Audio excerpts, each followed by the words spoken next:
Well, hello, ladies. How are you? Welcome to Quilt Conversations Live. I'm Geraldine Wilkins, the Living Water Quilter.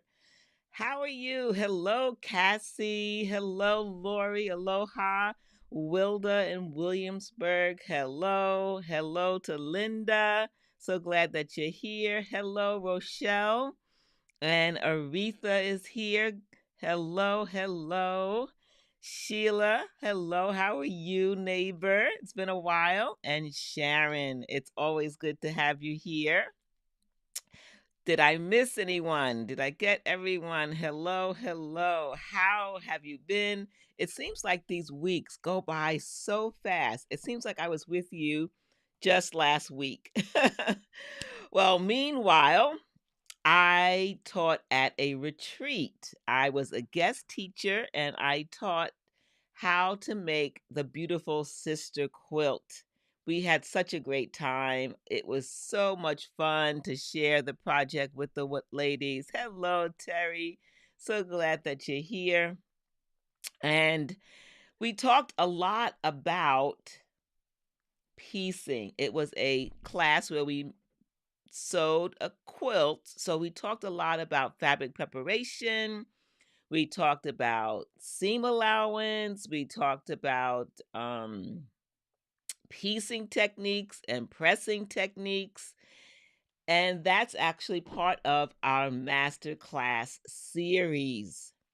How many of you remember, excuse me, how many remember what we talked about last week?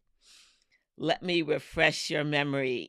We talked about fabric preparation. Can you remember one tip that you've learned here on Quilt Conversations Live that you now practice? You've tested it, you like it, and now it's part of making a quilt for fabric preparation and or piecing accuracy. We covered those two topics the last time we were together. Let me know in the chat if you remember some of the things that we talked about and or you've tested and you've practiced and you are so glad that you now use this for putting together your quilt. Lori says starching and fabric prep. Lori, let us know how that's made a difference for you. Awesome. I'm so glad that you're here. Everyone is welcome. We're sharing tips with each other. Everyone's at a different level, and so we can help each other. Yes, Sharon says washing and starching before. Yes, before cutting her fabric. That is very important, at least in my estimation. Once you test it, you can see the difference, right? And eventually you have to test to see what starch mixture you prefer, what brand you like, for the results that you personally want. It changed her world. It made her cutting so much more accurate. Fantastic, Lori. I'm so glad you said that because as I was preparing for tonight, I thought I would talk about cutting. We didn't talk a lot about cutting. We talked about fabric prep and how that's important for cutting. And we talked about piecing, but I want to talk about cutting and the different ways that we can cut our fabric. And we did talk a little bit about it, but let's talk a little bit more. Let's talk a little bit more. And what I want to share with you is as I have grown as a quilter over the years, we see a template, we see a machine, we see something that will help us get better cuts so that we can have better results with piecing. What methods of cutting fabric? We talked a little bit about it, but I want to hear again for those who are new. What are the different ways that you have learned to cut fabric? I know there's a traditional way. We have a cutting ruler, a rotary mat, and we have a rotary cutter to help us with accurate cuts. Do you prefer to use the lines on the ruler or the lines on the mat to cut your fabric? Which one do you think is more accurate? Using the mat lines, the ruler lines, or both together? Ah, Linda says the stripology or the AccuQuilt. Yes. Hello, Sue. Welcome. Welcome. So glad that you're here. Aretha says on the ruler. Rulers are more accurate. Yes, exactly. Exactly. But we also can get, right, other tools like the AccuQuilt Go Cutter. How many ladies are using cutting dies to cut their fabric? AccuQuilt, as you know, has individual block pieces, patchwork pieces that we can cut, like half square triangles. They also have what they call blocks on board. This is a block on board, a bare paw, where you can cut all the pieces that you need accurately through a Go cutter to get an accurate. And Sheila says she does use a rotary cutter and AccuQuilt. Yes, and Aretha said she had the baby Go cutter. I assume that's what that is. And Linda says AccuQuilt for the win. I assume that's what that means. So Terry says she primarily uses a ruler. She loves the AccuQuilt and it has made an entire quilt with a bob. Fantastic. What is another way that we can cut our fabric if we don't have a Go cutter and we want to get accurate cuts for the patchwork piece? Aretha says go big. Wilda says that she flips her mat over on the other side. She uses the blank side and uses the lines on the ruler for cutting, and the big Go cutter and the stripology ruler. Those are her three main ways for getting good cuts. What about those odd shapes? Those odd shapes. Yes, we can use the Go cutter, but not everyone has a Go cutter. What about specialty rulers? Now, I wanted to show you this ruler first. Let me show you that. This is a specialty ruler to cut a hexagon shape, right? From one size to up to 1, 2, 3, 4 sizes. Excuse me, my nose itches. How many of you have a specialty ruler, cutting ruler to cut a specific shape? I'll raise my hand first. I have several of them, right? Foundation paper piecing is another thing. Yes, a sharp rotary blade is a must. A dull rotary blade, Terry, I agree, is not a good choice. It will ruin your cutting mat. And you have the potential more of cutting yourself because you're going to apply more pressure to cut because the blade is dull. So, Confessions of a Serial Killer says that Quilter uses a June Taylor stripology and a Creative Grids ruler sometimes. I use some of those tools as well. Sue says she has too many specialty rulers to count. I might be in that same company, Sue. And I have many Sharon Creative Grid rulers. In fact, this one is a Creative Grids ruler.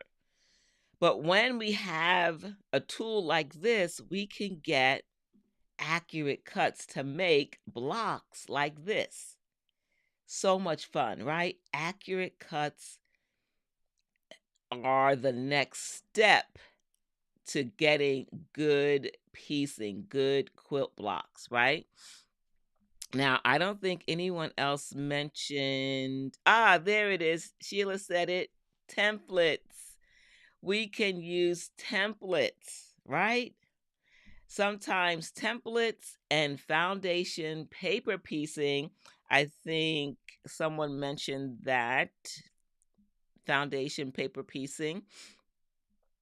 I think that may have been Linda who mentioned it. I don't remember now. But yes, foundation paper piecing. If you're using foundation paper piecing or a template, but especially for a template, I like to use freezer paper to make that template when I print it on my home printer to make it a little bit more substantial, especially if I'm going to make multiple cuts of the same template, right? Okay, let's see. Wilda says she's a specialty ruler junkie. Yes. So I love to use templates as well. And the reason why we need to have these different techniques, as you may know, once you get hooked on quilting and you start to see all these beautiful patterns, and you learn that the only way that you can make it is foundation paper piecing, then you want to learn that technique. Or as a pattern designer like myself, I know there are multiple ways to make one block. We can use a cutting machine, we can use a template, we can use a ruler to cut the fabric. What is the best way that will reach the most people so that they can also make the quilt no matter what skill level they are, right? We want to make sure that we pick patterns based on our skill, but we also want to learn new things, right? So, this is what can happen when you use templates or foundation paper piecing. You have nice, crisp points, and your seams are matching, right? We all want those type of results. So, let me know in the chat what cutting method that you want to learn or piecing method you want to learn so that you can expand your skills to learn how to sew different types of quilts. Do you want to learn foundation paper piecing? Are you saving for a cutting machine, a fabric cutting machine that's more accurate? What about a specialty ruler? Do you like hexagons and you want to make, what's that, a hexi quilt or a hexi pillow? Yes, Lori says she loves crisp points and matching seams. And Sheila, you make a valid point. It's important to know your tools. And that was one of the other things that I really thought about for tonight. This came up during the retreat. We were talking about some of the basics, right, of seam allowance. And one thing that came up was your sewing machine. How well do you know your sewing machine? And I told a story that I probably have told here before. When I was a young photographer, brand new, one of my mentors said to me, Geraldine, you need to know the camera like you know your hand.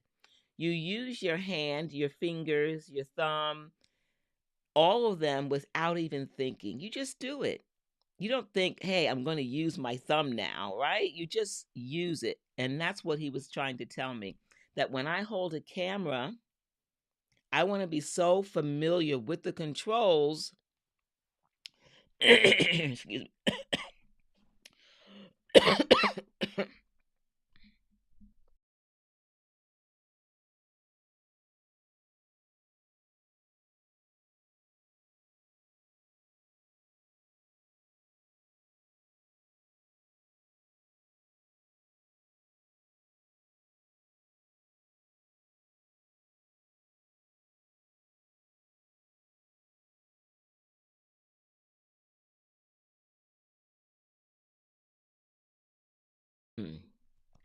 Me. Excuse me, ladies. Okay, I did not choke, thankfully. Not live on air. All right, so now where was I? Yes, we want to know our tools, as Sheila said, and I agree. And one of the tools that sometimes we take for granted that we should know is our sewing machine. We need to know it like we know our hands. We need to know what settings, what foot that we need to do a specific task. How to use the right foot for the task, right? The right machine settings. So when you purchase a machine, like recently I got a Burnett 79 sewing machine. I went to the dealer and I picked up the machine. But not only just picked it up and left, I took a class. I took a class so that I could get quickly familiar with the machine, the controls, all the buttons, what they meant. Yes, thank you, Sue. I'm okay. I know I was coughing quite a bit. Ah, Linda, my sewing machine does not have a 1/4 inch foot. There's a fix for that. Sometimes on our machines, on the stitch plate, we have measurements, an 5/8 of an inch, a 1/4 inch. You can look for that, or you can get a tool to help you find out the 1/4 inch distance from the edge of your regular zigzag foot and position your needle for that 1/4 inch seam allowance.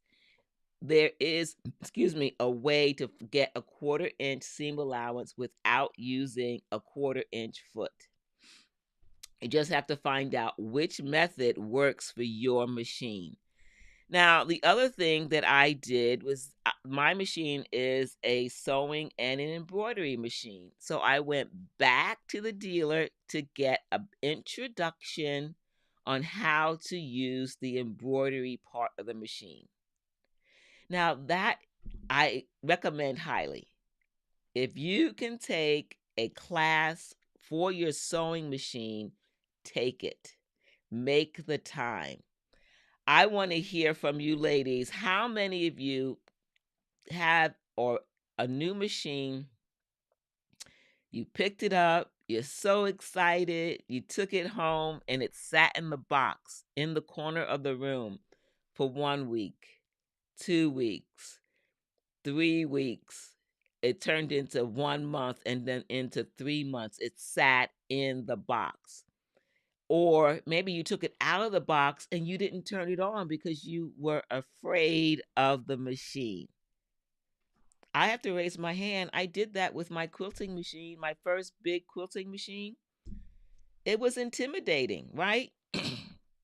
It can be intimidating, but we don't want to not learn all the specifics on our individual machine.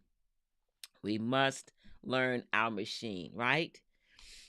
So, in addition to learning our machine, how to use all the feet that we need for the projects we want to make, sometimes we have to take a day, an afternoon, a few hours, and say, I'm going to learn this part of my machine. I'm going to open up the manual and I'm going to learn how to use my machine. See, Linda says, I'm getting a used embroidery machine in 2 weeks. I'm already intimidated. So, what do? You start to educate yourself. Find all the videos you can on that machine online. You download the manual. You start looking at the manual even before you get the machine. Start getting familiar with what the machine looks like, where the controls are. Yes. So Lori says, yikes, she had a embroidery machine that sat in a box for 3 years. 3 years. Gave it to your neighbor. Now you wish you had it. Well, maybe when you're ready, you'll get another machine. I hope you do, Lori.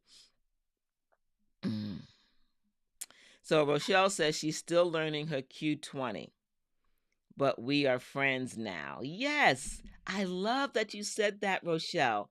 You want to become friends with your sewing machine or quilting machine. How many of you have a name for your machine? Let us know the name of your machine in the chat. I want to know the name of your machine. Did you give your machine a name? Let us know. Let us know.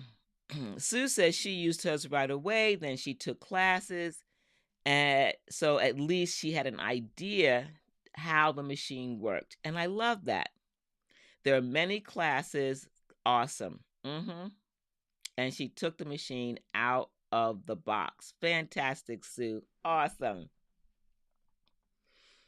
Okay, she purchased the workbook. Sharon says she recently upgraded her machine, a domestic machine. Took her a full week. Now I have notes that help me. Awesome. I love it. It's so important. So important. Now, in addition to our sewing machine manual, taking classes, there are other resources that we can use to help us have success in quilting. Uh, uh, Confession says Big Bertha is the name of her machine. Awesome. I love it. And Sharon says, my long arm's name is Miss Moxie. Love that. Awesome. I want to hear some more names, ladies.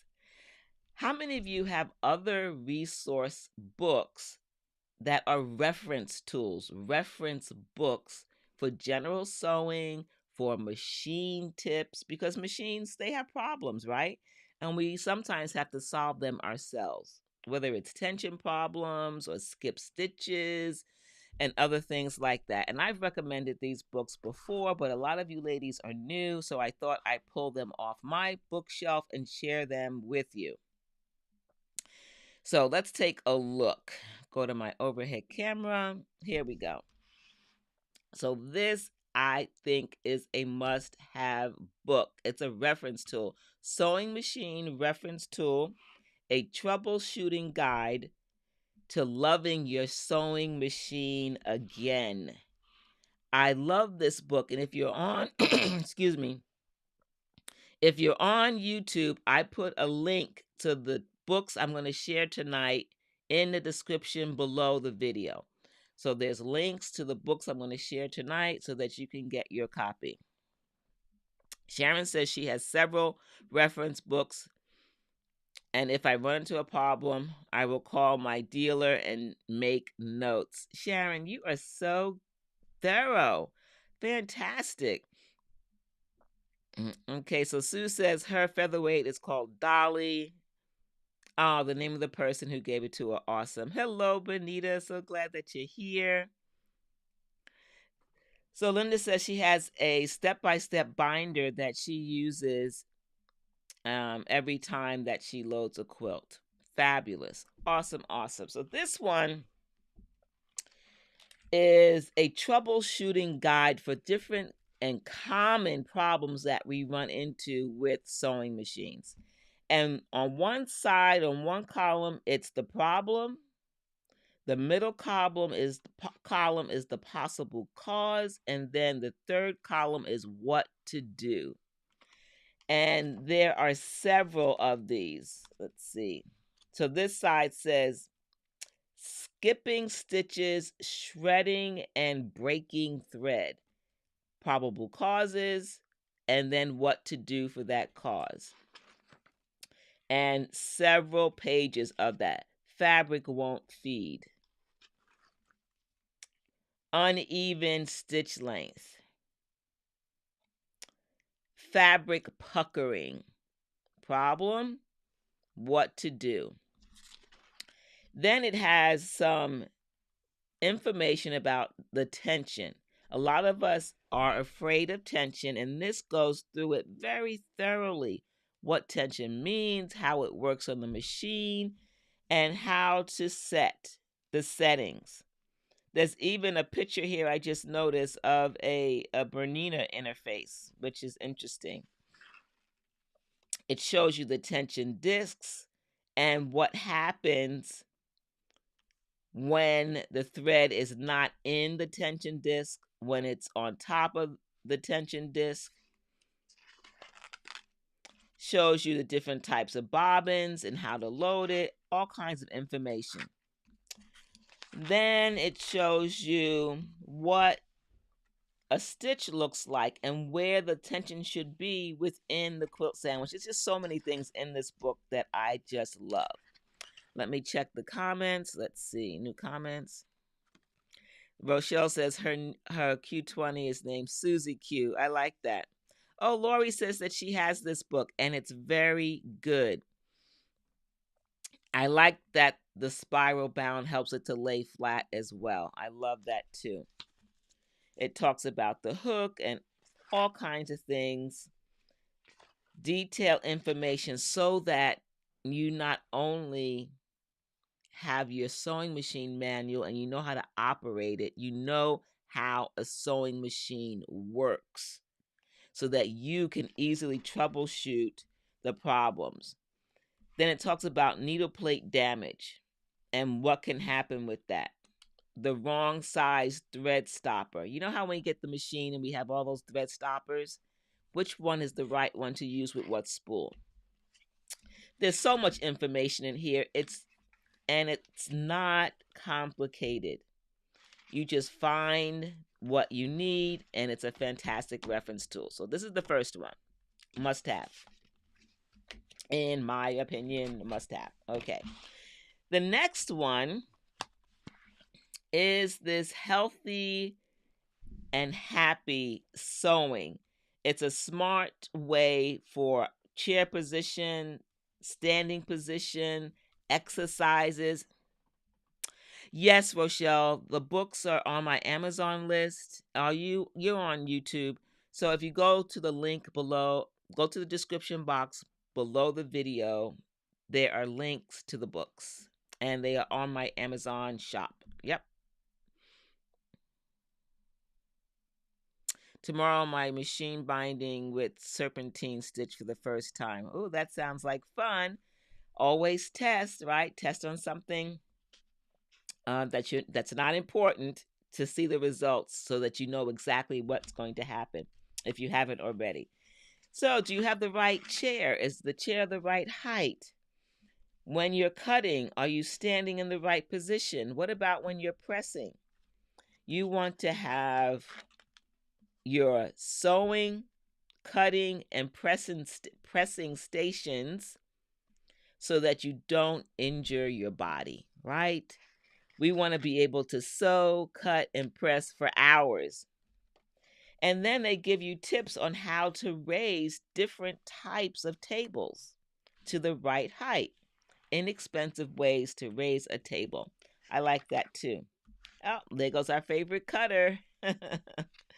Go cutter. All right. So if you are struggling with your chair or your table, this is a good way to find out what is the right way to sit. We don't want to sit like this, right? We want to have the right height. Linda says she has to tell herself to drop her shoulders and not hunch over. That is a good reminder. Good reminder, Linda. All right. There's even a section on long arm quilting for hand work as well.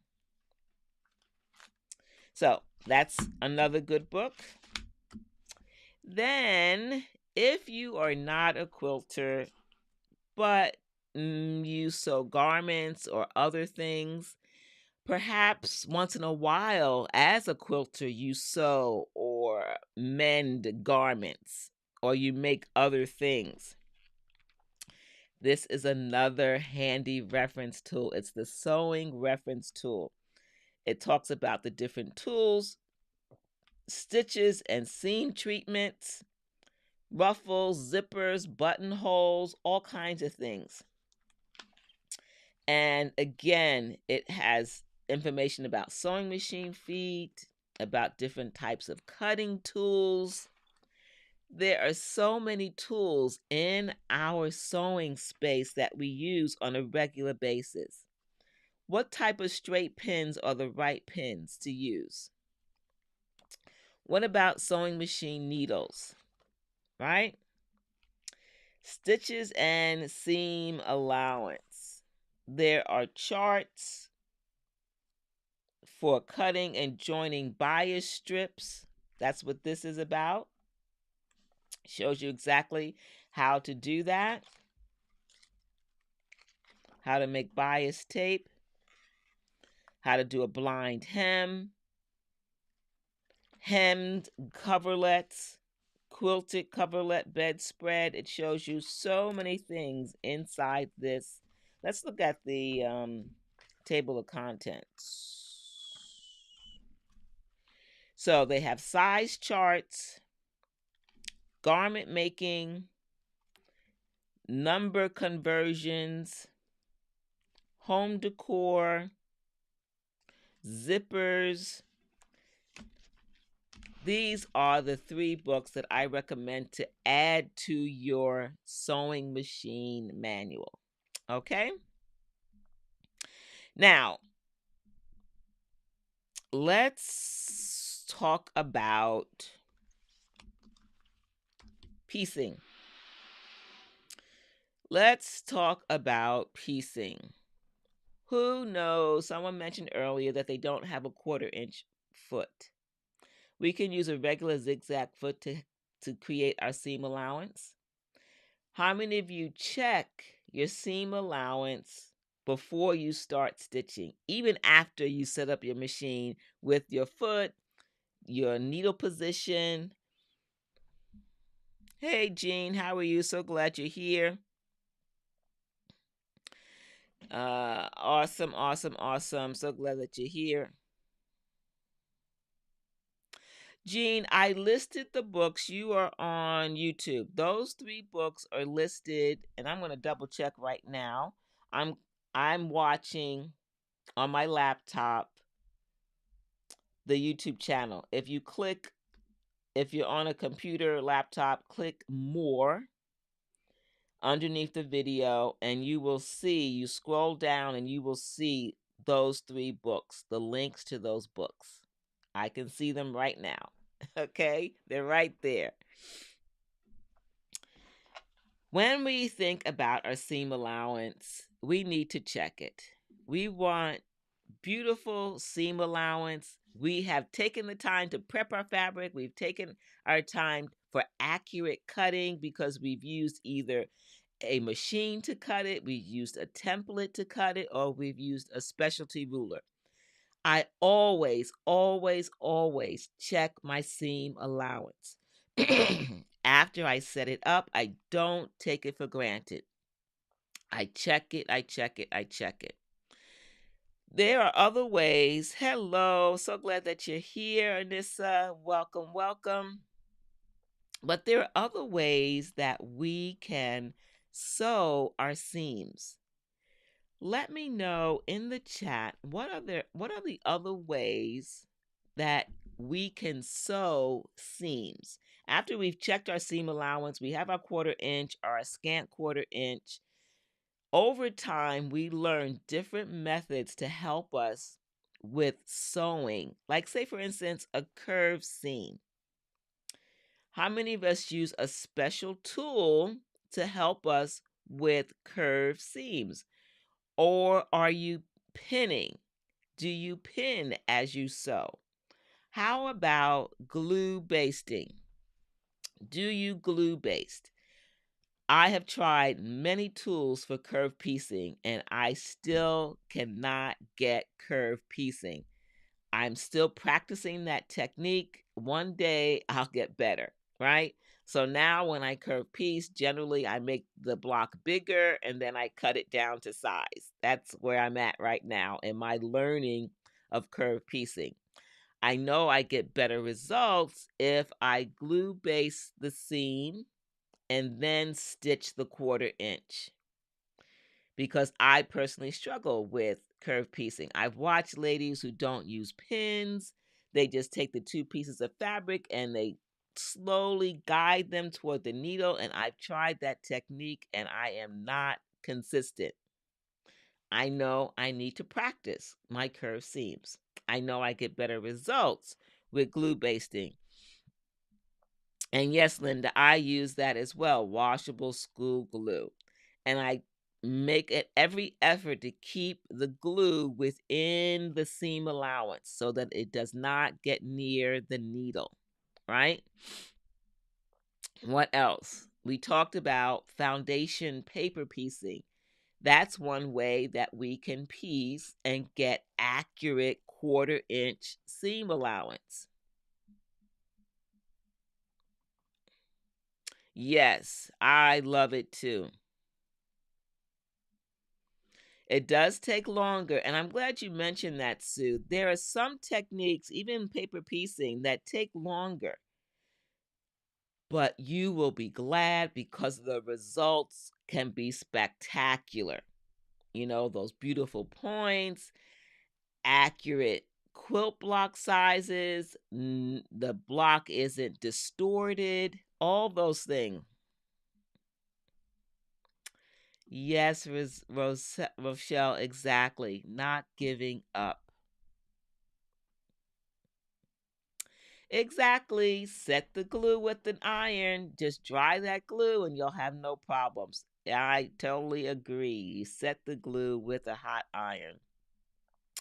What else can we do? We can get pre-printed foundation sheets for very popular blocks like the courthouse steps. And if it's a size that's perfect for the pattern that you're using and it works and you enjoy foundation paper piecing, maybe you may not enjoy it, but you like the results of foundation paper piecing. You will have nice straight seams for those courthouse step blocks. The results are always fantastic. Love it, love it, love it. What else can we do to piece our fabric? We can do quilt as you go. We can use batting that's pre-printed and we can sew the fabric together and sew it to the batting at the same time. Have you ever tried that? That's another technique. That's adding quilting on top of piecing. It works well for many who want to do quilt as you go. Fusible batting is certainly one of them. There are so many ways that we can piece our quilts accurately. We've taken the time to prepare our fabric so that we can cut accurately, so that when we piece, the fabric isn't all loosey-goosey and it feeds nicely into the machine so that we can have accurate piecing. We can get accurate piecing with templates, better accuracy with foundation paper piecing. So many ways that we can get better results. All you have to do is test the different techniques and find which one works for you. Don't do something that you're not going to enjoy because you probably won't finish it. It will be in the UFO pile, right? Unfinished objects.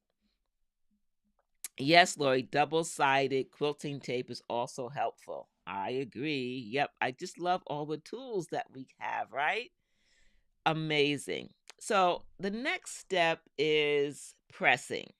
If we look at our 10 steps to stress-free machine quilting, we talked about fabric prep, piecing accuracy, knowing our machine, knowing how to set it up with different seam allowances, a scant 1/4 inch, a 1/4 inch, and different techniques that we can use for better piecing results. Once it's pieced, we need to press. How do we press so that we don't distort the block? How do we press so that it prepares it for machine quilting? It matters. Our seam allowance matters, our pressing matters. In addition to the piecing accuracy, I didn't mention this. We talked about this at the retreat that I taught at last week about your stitch length. What is your stitch length for piecing? I'm curious, what stitch length do you use when you are piecing fabric? Is it 2.5? Is it 2.0? Is it less than 2? And why does it make a difference? Foundation paper piecing requires a tighter stitch length, right? And hello, Pam. So glad that you're here. Welcome, welcome. So glad that you're here. Linda says she uses 2.0. Anissa says she uses 2.5. Pam says she uses 2.5. Can you ladies guess what my stitch length is for piecing? Sharon says she uses 2.5 for regular piecing. I use less than 2.5. I like a tight seam allowance. Sue says she uses 2.0 for normal and 1.5 for paper piecing. Yes, I use 1.8. 1.8 for regular piecing, and then I'll go 1.6 or 5. Usually it's 6 for foundation paper piecing. Sheila uses 2 and 3 for quilt batting. Awesome. All right. I recommend, if you are unsure about your piecing stitch length, that you just take 2 squares and sew them together with different stitch lengths, 2.5, 2.0, 1.8 or 1.5, and then you take the block or the 2 pieces of fabric and pull and see if, and just do it gently, see if you see the stitching when you pull. Okay? Sonia and I have the same stitch length, 1.8. All right. So let's take a look at some quilt blocks as we talk about pressing. Let's take a look at some quilt blocks. Let's go to overhead camera. All right. So here are 2 9 patches. And they look pretty much the same, right? But they've been pressed a little bit differently. Let's take a look at this one. I don't know if you can see that there are ridges right here and here, which means that the seams have been pressed to the side. Let's turn it over and you can see they've been pressed to one side. Oh, but look at here. What happened? Do you see a twisted seam? Lori says that she uses 1.8 and Mr. Ripper likes at 2.5. Funny.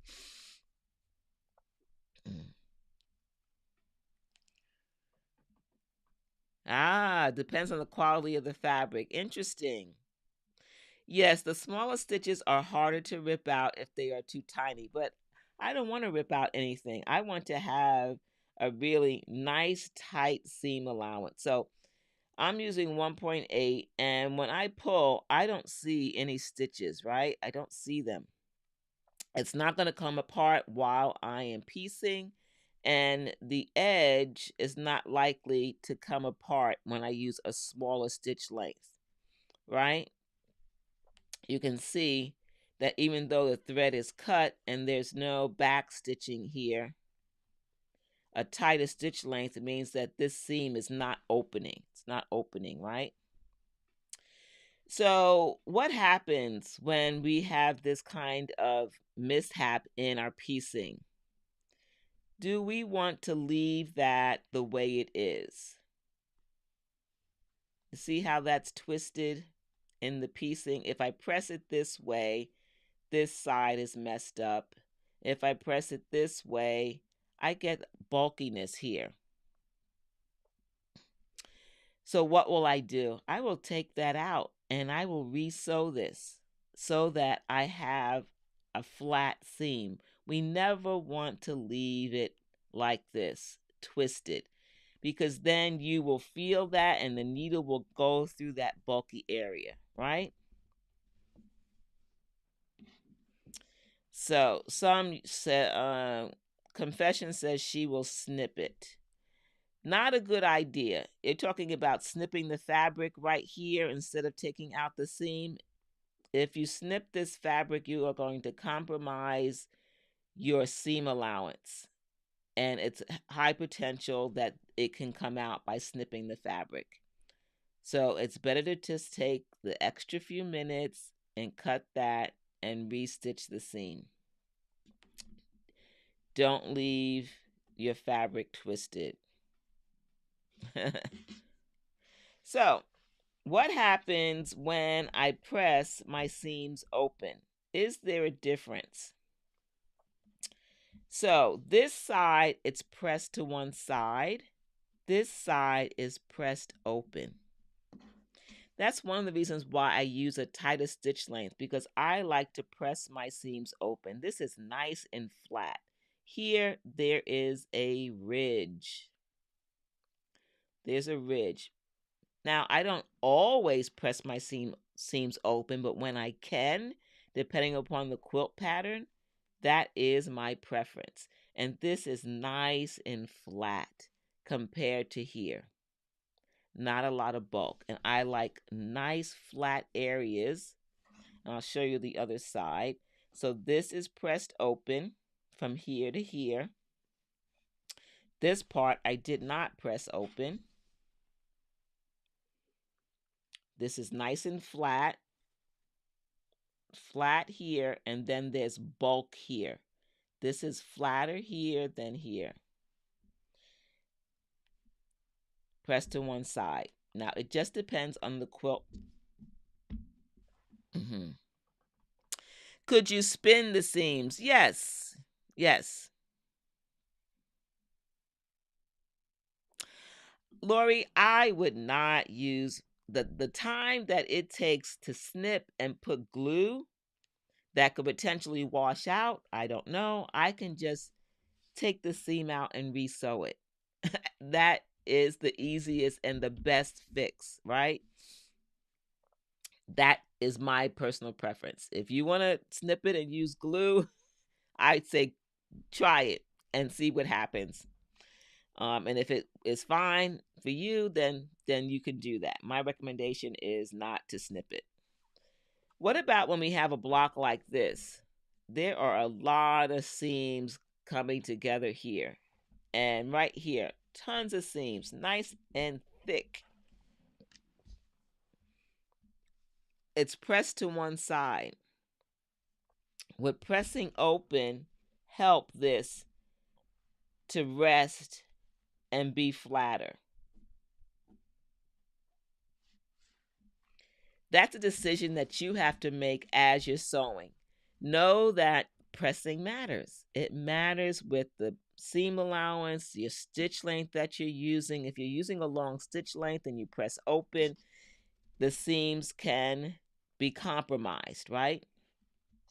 Then you might want to press to one side. But if you're pressing something open to reduce the bulk of all these seams coming into one area, because you know when your needle comes to this spot for machine quilting, you're going to run into problems. So spinning the seam is one, pressing is open is another. And then it depends whether you're using a light and a dark fabric. Do you want to have a shadow of fabric on one side of light fabric? If you don't want that, we're going to press to the dark. And again, this is all preference and testing to see what's going to work for machine quilting, for the particular pattern that you're using. So important, right? It's not a one size fit all for pressing. You want to find the techniques. It matters what iron you're using. Are you using steam or no steam? I don't use steam when I'm pressing in the beginning. I might add a little bit of steam to help relax the fabric, to hold it in place when the block is finished. Are you using a wool pressing mat? That will minimize the stretching of the fabric. Are you using a roller to press your seams instead of using steam and or your finger? There are all types of tools for pressing so that we can have accurate and square blocks that are not pressed as a result, stretched as a result of pressing incorrectly. So you want to consider those and test all of them. The last thing that we're going to talk about, Lori says that she loves the roller to pre-press. I like to keep that at my machine as well. I will finger press or roller press as I stitch a block, and then once the block is finished, I will take it to the machine. Most of the time. It does depend sometimes on the block if I need to use the iron. And if it's one where I have to get up every single time, I will use a small iron right by the sewing machine. How many of you do that? Do you use a small iron by your sewing machine so that you can press in between stitching units on a block? Curious. Or do you wait until the block is finished, you finger press or roller press, and then bring the blocks, multiple blocks, to the iron at one time? Another reason why I like to do that, it allows me to stand up and get up and not sit for hours when I'm stitching. So we've talked about seam allowance and pressing. And I want to show you the back of one block. Let me just do this before I finish this part on pressing. So this was cut with an AccuQuilt, right? All the pieces were cut with the AccuQuilt. Then it's stitched together. It's more accurate, right? Because I have accurate piecing, fabrics. But then when it came to pressing, when you have so many seams coming together, sometimes some seams are pressed open and sometimes they're pressed to one side, all within the same block. So remember, the pressing is going to be individual to the block and or the quilt pattern. Often quilt patterns will tell you how to press. So Sharon says that she finger press and then she takes all the blocks to the iron. Anissa says that she likes to go to her iron. Sitting too long is not good, exactly, for chronic back pain. I do the same thing. So pressing open and press to one side. It all depends on the block. So this is laying nice and flat because all those seams, it's pressed open on both sides. Okay? But other parts are pressed to one side. And so for every quilt, I like to make a test block. A test block with scrap fabric. That way I figure out my seam allowance is all working. I figure out the pattern is accurate. I figure out the pressing. This helps me so that when I cut my fabric for the quilt, I don't run out of fabric because I've cut the wrong size. I know how to press it as I'm stitching, and I can now just speed, piece, and press after I've tested the block. That's what I like to do. I don't know if any of you ladies do that. I'd be curious. Sheila's like, plan, plan, plan. Yes, a lot of planning. But get this, ladies, I'm sure you know this and you have experienced this, that All this that I'm talking about in terms of the 10 steps to stress-free machine quilting and this master quilting has to do with acquiring tools and skills. Once we have the tools, we know how to use them, and we have the tools that we know that work for what we want to accomplish, and we have the skills and we've tested techniques to find the right technique that works for us, then we can just have fun in our sewing space. We're not always learning. We've learned the tools, the techniques, and now we can be creative and we can start to mix and match the tools and the techniques to get the results that we want. We're building a foundation that allows us to have more freedom, really, more freedom to be creative, right? I hope you can see that. The last thing I want to talk about very quickly, because I know we're at the top of the hour, is batting. Batting, batting, batting. That is so important. That's one of the steps. We need to know about batting. And if you have not taken the time to learn about batting in the course 10 Steps to Stress-Free Machine Quilting, there is a whole section about batting.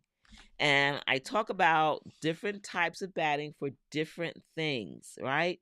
For garments. So some ladies like quilted jackets or quilted coats. You want a special batting for that. There's battings that we want to use for those who are allergic to synthetic or natural fibers. We want a batting for an art quilt, a batting for a spring quilt or a winter quilt. This all matters. And you want to take the time to learn about batting. Quilter's Dream Batting is one of the companies that I really like. They're here in Virginia, and I like them because their batting has all the information that we need. They tell you the thickness, low loft, mid loft, high loft. They tell you how far apart you can stitch. They give you these books on the different types of batting, what it's made of, whether it's synthetic, whether it's wool, whether it has scrim or no scrim. You want to know what that means. You want to know if you want polyester or something really puffy, depending upon the project that you're working on. Do you want fusible batting so that you have very little pinning to do? You don't want a spray based. What thickness do you want? This is a low loft that is very thin. Look how thick these are comparatively. That is a very thick batting, a higher loft than this one in the front. Look how thin that one is compared to this one. What will that be like to quilt under a home machine? Is that the type of batting do you want? And these are cotton and these are polyester.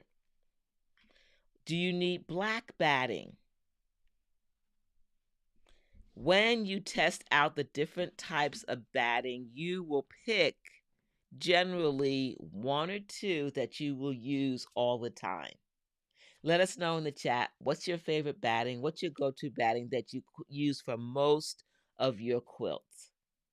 Is it a combination cotton poly? Is it a wool batting? Why would you want wool as opposed to polyester or cotton? Let us know which is your favorite batting. Now, if this information has been helpful to you, you know, many of you ladies know and are in the course 10 Steps to Stress-Free Machine Quilting, where you know I go through each one of these in detail and you have access to it all the time. So it's like your other reference tool to go back, watch the videos, get the tips, download the PDF so that you can start working on those areas that you need to improve. So I know some of you said that you would plan to make a batting book. Have you made your batting book? Are you working on your batting book?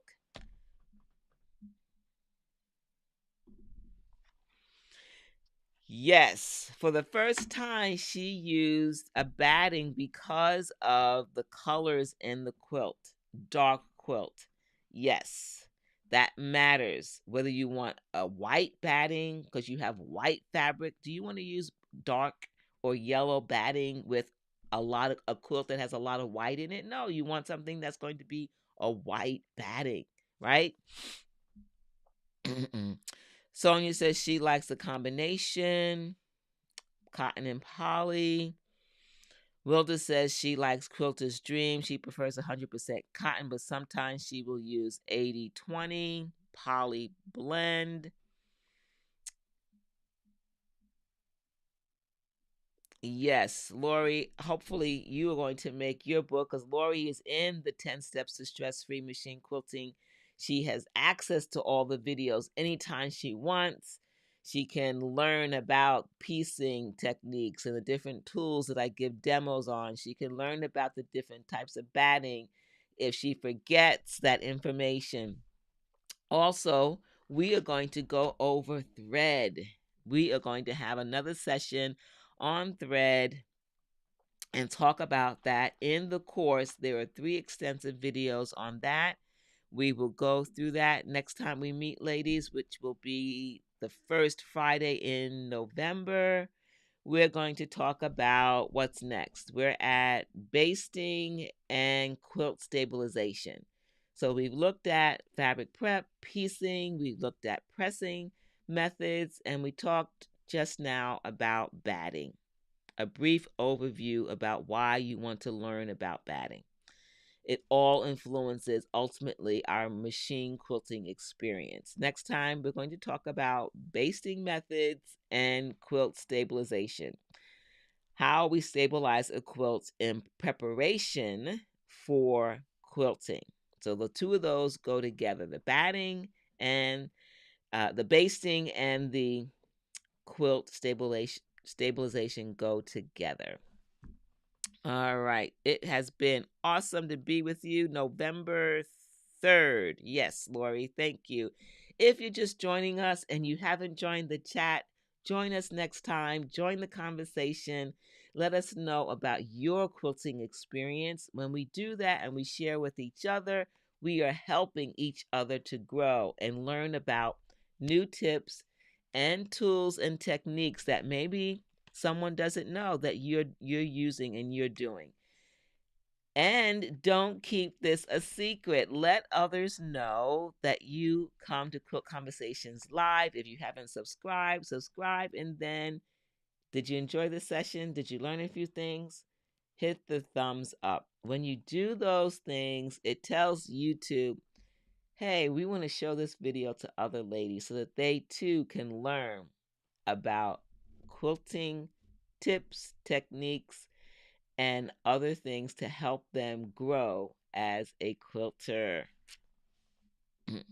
Yes, it was a lot of information. Oh, I'm so glad that you were able to come. This is the first meeting. Welcome, welcome.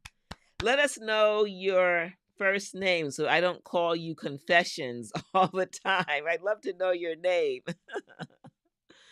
You're welcome, Holly. So glad that you were here. You're welcome. Yay. Thank you. Thank you. Awesome. Awesome. I'm going to stay on until I get confession. Kathy. Yay. Kathy. Thank you. All right. I'll remember that for next time. So, everyone, welcome Kathy. This is her first time here. So glad that you were here and participated. And thank you, Sue. You are welcome. Have a wonderful weekend, everyone. And if you want those books, remember, go down to the description box below to get the links. If you want information about the course, go to the website. I put a link at the top of the conversational thread, the chat on YouTube, to my website where you can learn more about the 10 steps. Some of those steps are separate. If you need just help with a few of the steps, those are separate little mini courses, but I recommend get the whole thing. If you get the whole course, not only do you get the 10 steps, which is about, I don't know, 30, 10, 20 videos, you also get video tutorials on different tools. So Go take a look, check it out. All right. Oh, you've watched my free motion quilting videos. Awesome. Awesome. Yay. All right, ladies. Bye. Thank you, Wilda, for saying hello to Kathy and Sonia for welcoming her. Awesome. Awesome. Yay. All right, ladies. See you next time for another Quilt Conversations Live. Have a wonderful weekend, and I'll see you in a couple of weeks. Awesome.